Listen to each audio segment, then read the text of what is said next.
Salut à tous, c'est Pauline de Sangluglu. Aujourd'hui, on déballe la box et on va réaliser ensemble le Trianon, le gâteau du mois. Dans le sachet numéro 1, vous allez trouver le sucre.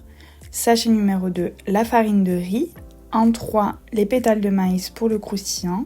Sachet numéro 4, le chocolat noir 65%. Et le dernier sachet, un petit cadeau pour décorer votre entremets.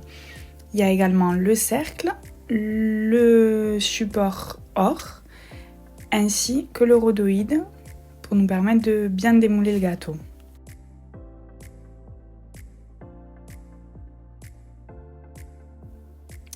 Allez, c'est parti, on réalise le biscuit dans un premier temps. On va clarifier les œufs, donc séparer les blancs des jaunes. Je vais mettre les blancs directement dans la cuve du batteur pour ensuite pouvoir les monter et les jaunes dans un cul de poule, un saladier, ce que vous avez. Donc on sépare nos blancs et nos jaunes. Et ensuite, on va peser la moitié du sachet de sucre, soit 30 g, dans les jaunes pour les blanchir. Et l'autre partie, on l'ajoutera au moment où on va monter les blancs. On mélange bien pour blanchir nos jaunes avec le sucre. Ensuite, on va monter les blancs au batteur. On laisse nos blancs monter tranquillement dans la cuve du batteur. Vous pouvez les mettre à vitesse moyenne. J'ajoute ensuite la farine de riz dans les jaunes. On mélange bien avec un fouet. N'hésitez pas à bien mélanger l'ensemble. Une fois que c'est fait, on ajoute l'autre partie du sucre dans les blancs. En fait, ça va nous permettre de serrer les blancs et d'avoir des blancs qui sont bien fermes. Voilà. On peut l'apercevoir sur la vidéo. L'idée, c'est d'obtenir cette texture-là. Et là, on va mélanger une première partie des blancs avec le fouet. Là, il n'y a pas besoin de prendre de disposition particulière. On mélange du centre vers l'extérieur. Vous mélangez bien l'ensemble. Et ensuite, on ajoutera une autre partie avec la maryse. Vous pouvez le faire en 3 fois. 3 fois, c'est bien. Voilà. Donc, pareil, je pars du centre et je vais vers l'extérieur. Et l'idée, c'est de travailler le moins possible l'appareil pour qu'il garde du volume. Voilà. La dernière partie, pareil, on mélange de l'intérieur vers l'extérieur. Vous pouvez vous aider aussi en tournant votre récipient, le saladier ou le cul de poule. Et vous allez obtenir un biscuit qui a une texture de ruban, voilà, qui se tient. Et ensuite, on va le disposer sur notre plaque. Ça, c'est ma petite astuce. Vous pouvez fixer votre papier sulfurisé sur votre plaque de cuisson pour éviter que ça s'envole à la cuisson. Voilà, 4 petits points. Et ensuite, on verse la quantité du biscuit sur la plaque. Alors là, si vous avez une spatule, vous pouvez l'utiliser, c'est très bien. Là, je vous montre avec la maryse. J'essaye d'obtenir une surface la plus régulière possible. Vous faites de votre mieux. Et l'idée, c'est d'avoir la surface du cercle, voilà. Ensuite, on passe en cuisson, 180 degrés, 10 minutes. On obtient un biscuit qui est légèrement doré.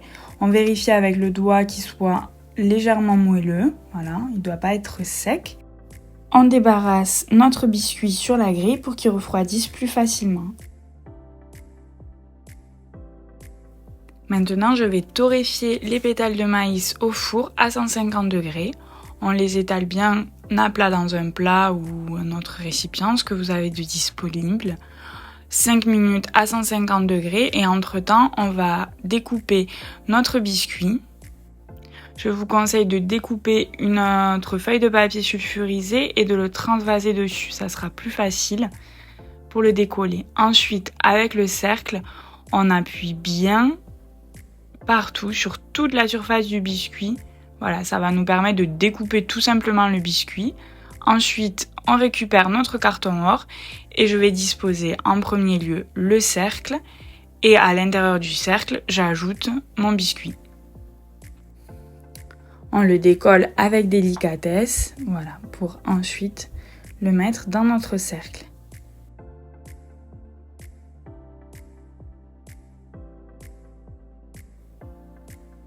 Ensuite, le reste du biscuit, surtout on ne le jette pas, on le garde. On peut goûter notre création ou bien le garder pour faire une verrine par exemple. Maintenant, on va disposer le rhodoïde tout autour du cercle. Donc là, très important qu'il soit bien plaqué entre le biscuit et le cercle. Voilà, vous pouvez décaler légèrement le biscuit si jamais ça ne passe pas par exemple. Pas d'inquiétude, ça l'abîmera pas. Voilà, on s'assure bien qu'il aille jusqu'au bord du cercle. Maintenant, place au croustillant. On va réaliser notre bain-marie pour faire fondre le chocolat.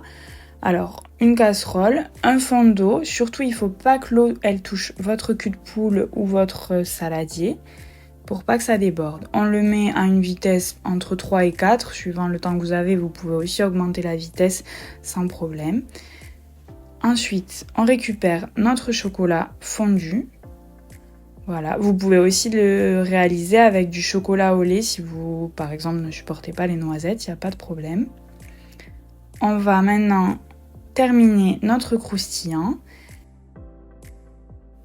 Petite astuce pour concasser rapidement les cornflakes, on va utiliser une poche congélation. On ajoute nos cornflakes à l'intérieur et avec un verre, on peut venir casser les cornflakes. On veut quelque chose d'assez grossier, il ne faut pas que ça soit de la poudre. On peut aussi les casser avec la main, il n'y a pas de problème. Voilà, on doit obtenir ce résultat, quelque chose d'assez grossier pour garder de la mâche et du croustillant. Là, j'ajoute les cornflakes au chocolat, on mélange avec une spatule. Voilà, l'idée c'est qu'il y ait du chocolat partout sur les cornflakes et ensuite on va verser ce croustillant sur notre base de biscuit. J'utilise tout simplement une cuillère pour étaler de façon homogène le croustillant. Une fois que le croustillant est étalé, je laisse prendre l'entremets au frigo afin que le croustillant il ait le temps de figer, le temps qu'on réalise la mousse. Je réalise un bain-marie pour faire fondre le chocolat noir. C'est important d'avoir un récipient assez grand car c'est celui-ci qui va nous permettre de réaliser la mousse finale. Donc on ajoutera ensuite la crème fouettée à l'intérieur. Vous pouvez isoler quelques pastilles de chocolat pour goûter le chocolat ou sinon pour réaliser la décoration finale de l'entremets. Ensuite, on va réaliser la crème fouettée. C'est important qu'elle soit bien froide pour pouvoir la monter plus facilement. Je la monte à vitesse moyenne, comme ça va nous laisser le temps de faire les autres préparations pour la mousse. Je vais faire chauffer la crème à feu doux pour pas qu'elle déborde. Je contrôle le chocolat, qu'il soit bien fondu. Entre-temps, je vais contrôler la crème. Il faut qu'elle ait une texture mousseuse, qu'elle n'ait pas la texture d'une chantilly par exemple. Il faut qu'elle ait à peu près cette consistance bec d'oiseau, on l'appelle en pâtisserie. Ensuite, vous pouvez finir l'assemblage. On ajoute la crème chaude au chocolat. On peut le faire en 3 fois. Et vous pouvez également utiliser un fouet. Ça fonctionne aussi avec la maryse ou bien avec une spatule. Voilà, donc pareil, on part du centre et on va vers l'extérieur. On va obtenir un appareil qui est assez dense. Une fois que le mélange est bien homogène, on va pouvoir ajouter la crème montée. On va le faire en 3 fois. La première partie, on peut la mélanger avec le fouet. Ça sera plus facile et on n'a pas besoin d'y aller délicatement. Donc on mélange les deux masses ensemble. Vous allez voir que la mousse va devenir de moins en moins dense. Et la deuxième partie, on va l'incorporer délicatement avec la maryse de l'intérieur vers l'extérieur. On récupère bien ce qu'il y a sur les bords également pour avoir une texture homogène.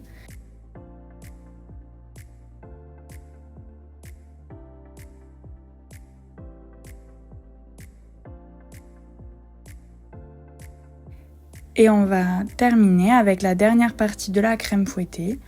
On racle bien les bords de la cuve du robot avec une maryse et on finit l'assemblage délicatement.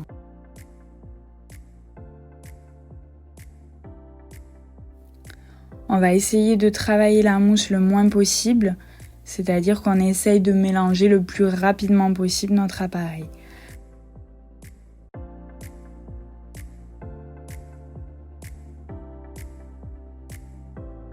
On peut récupérer le cercle avec le croustillant qui aura durci au réfrigérateur et on ajoute notre mousse au chocolat délicatement. On va céder de la maryse pour plaquer la mousse sur le rhodoïde et ainsi éviter les bulles d'air. S'il y en a, c'est pas grave, on verra une petite technique tout à l'heure pour les enlever. Voilà, on essaye de plaquer au maximum la mousse. On termine avec la dernière partie de mousse pour pouvoir lisser notre entremets. Je vais commencer à lisser l'entremets avec la maryse pour me faciliter la tâche et je vous montre une alternative avec le dos d'un couteau pour pouvoir lisser votre entremets. Vous allez pouvoir aller d'un bout à l'autre de votre entremets avec le dos de votre couteau. Bien sûr, les plus équipés, si vous avez une spatule, c'est encore mieux. On va en fait effectuer exactement la même opération, mais avec une spatule, qui est du coup un peu plus adaptée, mais ça fonctionne très bien avec le couteau. Je l'ai réalisé comme ça et il n'y a vraiment aucune obligation d'avoir une spatule pour cette opération. Voilà, avec la spatule, ça va donner exactement le même geste et ensuite on enlève l'excédent. On obtient une surface bien lisse, parfaite pour la décoration. On laisse prendre notre entremets au frigo, minimum 4 heures. Avec ce qui reste, je fais une petite bouchée, c'est la récompense pour le travail réalisé et ça donne un bon aperçu de l'entremets. Après le repos au frais, notre entremets est prêt à être décerclé et décoré. Je chauffe les parties du cercle pour me faciliter le travail. On peut également passer la lame d'un couteau entre le cercle et le rhodoïde si vous avez du mal à décercler. On fait bien attention à ne pas abîmer la mousse. On fait tout le tour doucement du cercle et vous allez voir, vous allez pouvoir décercler beaucoup plus facilement. Si ça ne fonctionne pas, on peut continuer de chauffer un peu avec les mains. On décercle notre entremets. On retire également le rhodoïde. Vous pouvez le laver, le sécher rapidement et le garder pour une prochaine utilisation, ça fonctionne très bien. Avec la lame d'un couteau, vous pouvez faire tout le tour de votre entremets. Ça va permettre de masquer les petites bulles d'air, les petites aspérités. Voilà, c'est pour avoir un résultat un peu plus lisse et un peu plus net. Voilà, vous n'hésitez pas, vous y allez délicatement, voilà, en tournant tout autour. Les noisettes, elles vont vous servir pour la décoration. Alors vous pouvez, si vous le souhaitez, les torréfier. C'est ce que j'ai fait à 150 degrés pendant entre 8 et 10 minutes. Voilà, si vous préférez avoir un goût un petit peu grillé. Voilà, après, libre cours à votre imagination pour la décoration. Je vous donne un exemple, voilà, mon inspiration sur le moment. N'hésitez pas sur les réseaux sociaux, Facebook, Instagram, par mail également. Si vous voulez nous envoyer des photos, ça sera avec grand plaisir. J'ai hâte de voir toutes vos idées et toutes vos réalisations. Voilà, vous pouvez également avec un économe faire des copeaux de chocolat comme je viens de vous montrer, ça fonctionne très bien avec le reste du chocolat au lait ou de la pralinoise. Vous pouvez également vous servir des pastilles de chocolat que vous avez mis de côté tout à l'heure. Vous pouvez également le décorer avec des petites fleurs aussi, si vous avez des pensées par exemple, ça fonctionne très bien. Vous pouvez aussi le saupoudrer de cacao en poudre, si vous voulez accentuer un peu plus le goût du chocolat. J'ai également utilisé du praligrain que vous pourrez retrouver facilement en grande surface.